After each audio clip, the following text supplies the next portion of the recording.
আজকের আমার রেসিপি ছিল দুধ পিঠে। আর এই দুধ পিঠে কিন্তু ছোট বড় সকলেরই ভীষণ প্রিয়। আর এই দুধ পিঠে যদি ভালোভাবে তৈরি করা যায় বন্ধুরা, খেতে কিন্তু খুব ভালো লাগে। আর এই দুধ পিঠে তৈরি করতে এমন বেশি কিছু উপকরণ লাগে না, সামান্য কিছুতেই এই দুধ পিঠে তৈরি করা যায়। তাহলে চলুন আজকের আমার এই রেসিপিটা আমি কিভাবে করি সেটা আপনারা দেখুন। আর ভালো লাগলে বন্ধুরা অবশ্যই লাইক শেয়ার কমেন্ট করে আমার পাশে থাকবেন। নমস্কার, হ্যালো এভরিওয়ান, আশা করি সকলেই ভালো আছেন।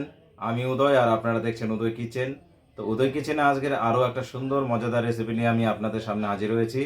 তো আজকের আমার রেসিপি হবে দুধ পিঠে। আর এই দুধ পিঠে কিন্তু ভীষণ ভালো লাগে খেতে। তো এই দুধ পিঠে তৈরি করার জন্য আমি যা যা নিয়েছি আমি আপনাদের দেখাচ্ছি, চলুন।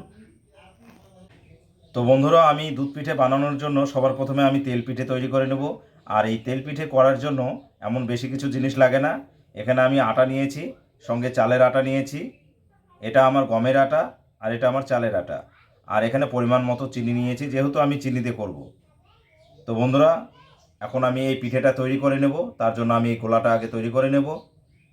তো তেল পিঠে বানানোর জন্য আমি গোলাটা তৈরি করে নেব, আর এই পাত্রে আমি কিন্তু গোলাটা করব।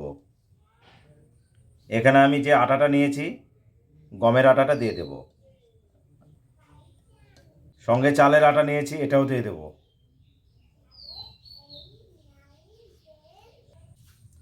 সামান্য পরিমাণে একটু কালো জিরে দেব।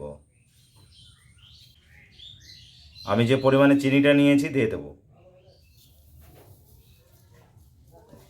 এখন আমি এই সবগুলো ভালো করে মিক্সড করে নেব।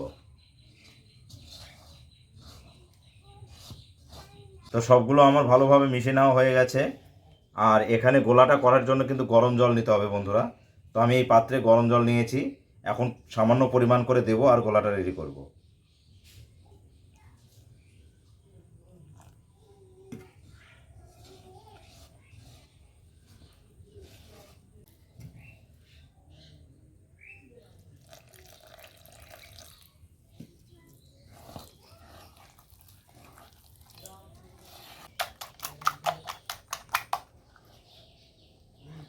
গোলাটা কিন্তু এরকম হবে, একদম না বেশি পাতলা হবে না বেশি ঘন হবে।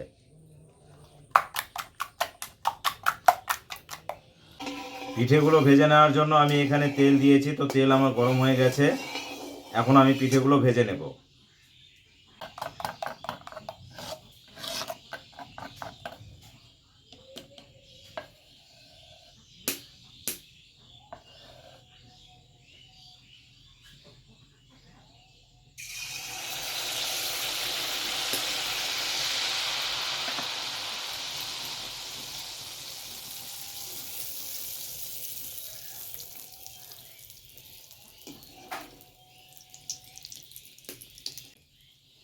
দেখুন কত সুন্দর ফুলেছে পিঠেটা আমার।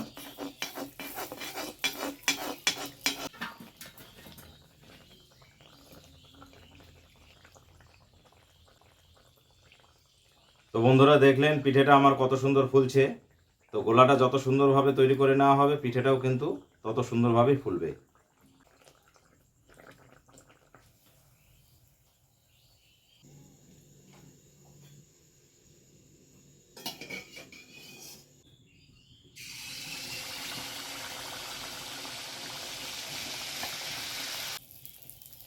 দেখুন বন্ধুরা, সব পিঠেগুলোই কিন্তু আমার ফুলছে এবং কত সুন্দর দেখুন।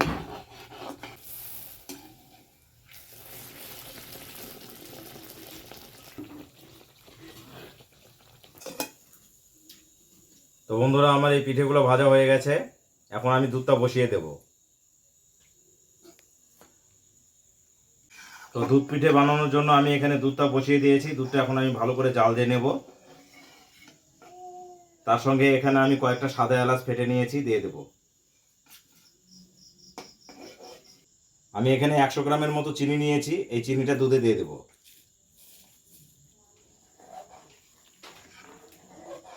তো দুধ পিঠের জন্য দুধগুলো আমার ভালোভাবে জাল দেওয়া হয়ে গেছে। আর এই পিঠেগুলো আমি কিন্তু একটু ছিঁড়ে ছিঁড়ে দিয়েছি দুধ পিঠেতে, গোটা গোটা দেবো না। তো এই পিঠেগুলো এখন আমি দিয়ে দেবো।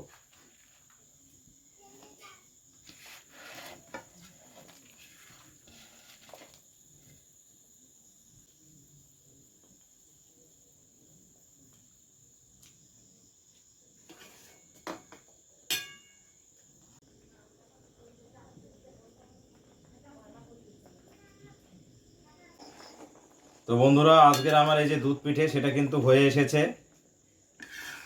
এখন আমি এটাকে নামিয়ে নেব। জাল আমি একদম কমিয়ে দিয়েছি। দেখুন এরকম রয়েছে। এটা ঠান্ডা হয়ে গেলে কিন্তু আরেকটু জমে যাবে।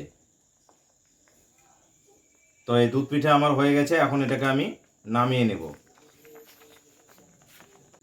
তো এখন আমি এটাকে ঠান্ডা হতে দেব। এখন এই কড়াইয়ের মধ্যে আমি রেখে দেব এই দুধ পিঠাটা ঠান্ডা হওয়ার জন্য।